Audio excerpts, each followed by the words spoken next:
आम्हाला अश्रू पाहायला मिळत आहेत.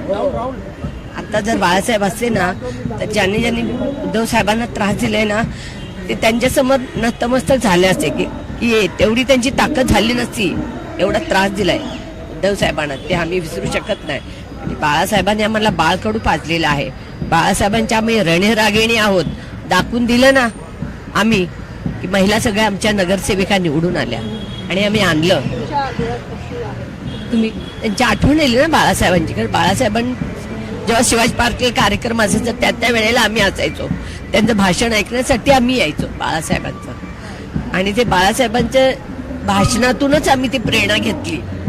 बाळासाहेबांच्या भाषणातून आम्ही प्रेरणा घेतली आणि बाळासाहेबांच्या ह्याच्यातूनच आम्ही लोकांना हे केलं की बाळासाहेब काय आहेत एक मी एक उदाहरण सांगते. आता हे जे सांगतात ना दिल्लीवरून इथले सगळे रोजीरोटी नेली हे कोण होते हो? बाळासाहेबांकडे तुम्ही झुकलात. बाळासाहेबांच्या इथे येऊन पाया पडलात आणि बाळासाहेबांनी तुम्हाला मार्ग दाखवलं मोठं केलं आणि आज बाळासाहेबांच्याच घरावर तुम्ही हे करता. त्याची खंत कुठेतरी वाटते. तुम्ही कोण होतात? बाळासाहेबांनी तुम्हाला आणलं.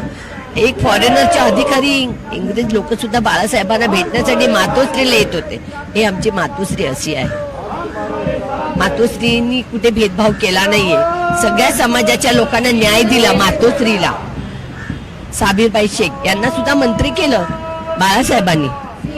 केलं ना मंत्री केलं. त्यांनी भेदभाव केले नाही केलं बाळासाहेबांनी. साबीर शेख भाईला सुद्धा मंत्री केलं बाळासाहेबांनी. ते खंत वाटतं की बाळासाहेब असते तर हे जे आहेत गेले त्यांनी एवढा त्रास दिला नसता.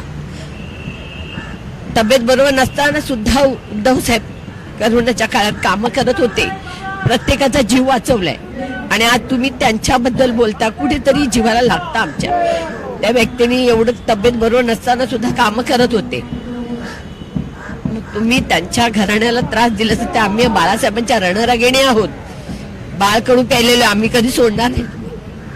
तुमच्या मनात अजूनही आग धगधगते. ज्या पद्धतीने 2-3 वर्षांपूर्वी बंड झालं, नेते सोडून गेले, तुमच्या डोळ्याच्या अश्रू सगळे उत्तर ते कोण होतात?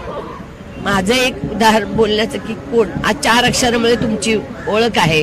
आता हे जे गेलेत हेलिकॉप्टर हे ते कुठून आलं? तुमच्याकडून पैसा कुठून आला? हा बाप बेटांचे हेलिकॉप्टर हे कुठून आला?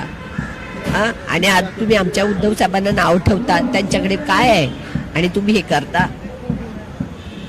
अच्छे दिन आहे गे आमचे पण आले आणि येणार. नक्कीच. आता काही वेळापूर्वीच महेश सावंत यांनी सांगितलं की बाळासाहेबांचं नाव पक्ष पुसण्याचा कुठेतरी मुंबईमध्ये प्रयत्न झाला. तुम्हालाही असं वाटतं? तुम्ही तर तळागाळावर काम करतात. पुसण्याचा प्रयत्न केला होता तरी सुद्धा आम्ही उद्धव साहेब खंबीर होते. खंबीर होते. बाळासाहेबांचा आशीर्वाद होता त्यांच्या पाठीशी. उद्धव साहेबांच्या पाठीशी आणि नातवाच्या आदित्य साहेब आमचे नेतृत्व करतात. त्यांच्या पाठीशी युवा सेना युवा ब्रिगेड त्यांच्या पाठीशी आहेत. युवा आम्ही देणार नाही. ब्रँड आहे.